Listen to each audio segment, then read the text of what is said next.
What's up, CF students, leaders? This is Todd Breiner, middle school pastor at Christ Fellowship, Palmetto Bay. And I just wanted to post up some leadership training. This is something we might do every week, depending on how you guys like it, if you learn from it. Today, it's an audio recording called 10 Signs of a Relational Youth Worker. It's part one of two. Two will come out later.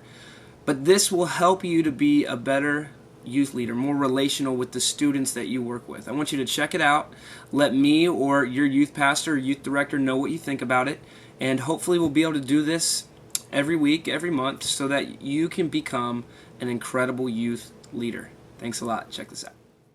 I've titled this message 10 Signs of a Relational Youth Worker. Now, what is relational youth ministry? Well, relational youth ministry is a ministry that genuinely cares for students. Relational youth ministry places a high value on students.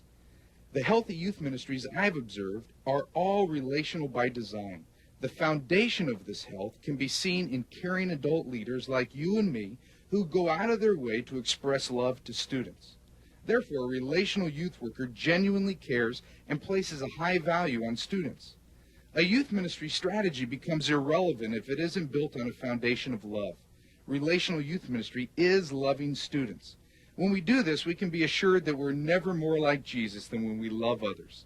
You see, students need a significant adult to love them and care for them.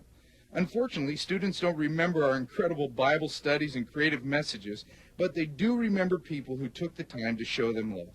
Jesus communicated this truth to his disciples in John 13:35 when he said, "A new command I give you, love one another. As I have loved you, so you must love one another. All men will know that you are my disciples if you love one another." I don't want to suggest that we abandon strategy or teaching messages. Both are vital, but so are relationships. There's a quote that continues to rattle my soul and push me towards an emphasis on relational ministry. It goes like this: until a student is environmentally comfortable, he or she won't become theologically aware. Now, what does that mean? Let me say it again. Until a student is environmentally comfortable, he or she won't become theologically aware. It means that if a student doesn't feel cared for and loved, he isn't going to listen to your message on God's love.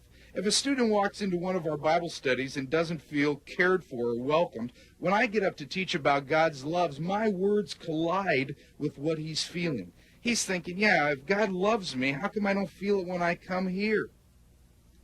At the beginning of this last school year, one of our adult leaders was at my house for her first Bible study.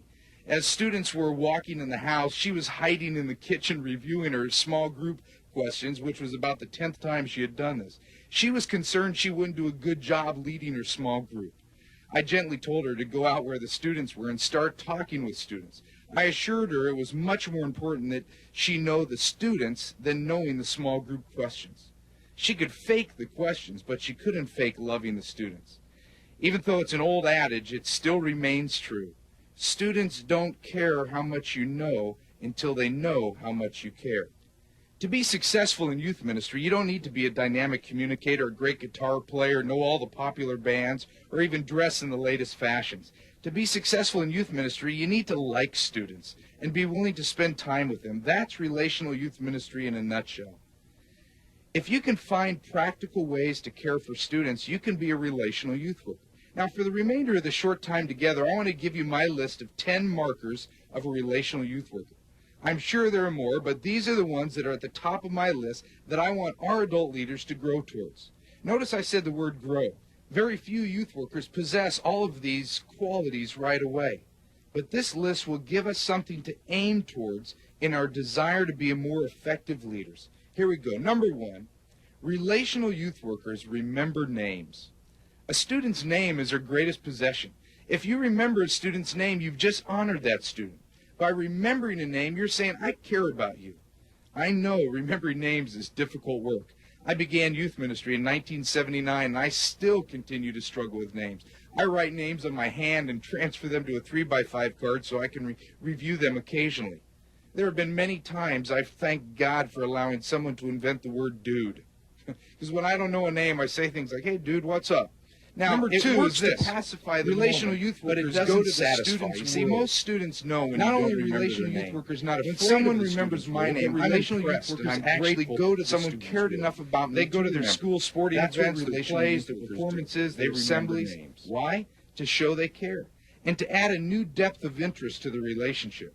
When you go to their world, it communicates that they are important. If you stop by their place of work just to say hi, you honor them. If you leave work a half hour early to catch the last quarter of their basketball game, you honor them. If you work near a campus and meet a student for lunch once a month, you honor them. You see, this concept of going to their world was modeled through the incarnation of Christ. God came to our world in the flesh. He actually came to us. Some youth workers prefer to call relational youth ministry incarnational youth ministry because it models so well what God did through Jesus. Now, with this talk about going to their world, I realize you're busy and you have limited time. This point is not intended to cause guilt. I'm not telling you how often to go. I'm just suggesting that you occasionally do go. I don't attend a student's entire baseball game. I don't have that much time. Plus, baseball's boring. But I'll make an appearance. I'll make sure the student sees me. I'll watch him for a little bit, and then I'll slip away. It's not the length of time that's important. It's the fact that I went that communicates concern. Think about the students God has placed in your life. How can you go to their world in the next month? A relational youth worker goes to the student's world. Number 3, a relational youth worker looks for ways to be verbally encouraging. It's no secret that students are dying for encouragement. At school, students are put down, they're made fun of, they're ridiculed, and this verbal abuse doesn't only happen from their enemies. Some of their best friends talk to them this way under the guise of, I was just kidding. But those kidding comments stick and they hurt. All that to say, students crave genuine affirmation, and genuine affirmation is in the heart and on the lips of a relational youth worker. You see, a relational youth worker will look for opportunities to encourage students because they understand the power of words. They know words influence, shape, esteem, and motivate students. Now, if this doesn't describe you, I want to challenge you to ask God for eyes and words that will strengthen students. It starts in our heart. As Jesus said in Matthew 12, a good person produces good words from a good heart, and an evil person produces evil words from an evil heart. If encouragement originates within my heart, encouragement should be genuine. If I said something like, hey, Bob, I've noticed you don't sweat much for a fat guy. Now, that may be true, but it's not genuine. Genuine is, hey, Bob, I've noticed the way you treat visitors to our group, and I want you to know I really appreciate it, and it shows me what a great guy you are. Recently, we were at a 2-day conference with a bunch of our students, and one night we were in a restaurant. I asked all of our leaders to pick one student and prepare a short encouragement for a spontaneous pseudo-award ceremony. Our leaders each gave a 15-second encouragement. I know it sounds simple, but it was powerful. Several students wrote on their evaluation that that time was one of the highlights of their conference. Words are powerful. Use them to encourage students.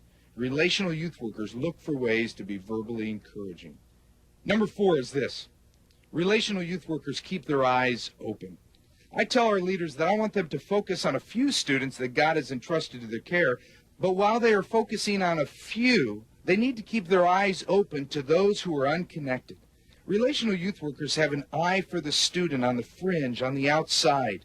Relational youth workers are able to see and sense those who feel awkward. Do you remember the first time when you entered the youth ministry, how awkward you felt? Do you remember the uncomfortable feeling of not being connected? It's an awful feeling, and one that should only last for a few minutes if the youth ministry has relational adults. Several years ago, I was in between churches, and I helped out our local Young Life Club. I would show up to their student meetings not as a speaker, but as an adult who was there to love students. I would go up to students and say, hey, I'm Doug. And they would politely shake my hand, mumble their name, and walk away to their friends. Not one student said, hi, Doug, wow, thanks for volunteering your time to be here and care for me and my friends. The sacrifice you give to your family to show us God's love, man, it is great to have you here. And since I knew no one, I wandered around unconnected. It was a horrible feeling. After a few weeks of arriving late and leaving early, basically to avoid the pain of being unconnected, I started to see if there were any other loners like me on the outside. Well, guess what? There were.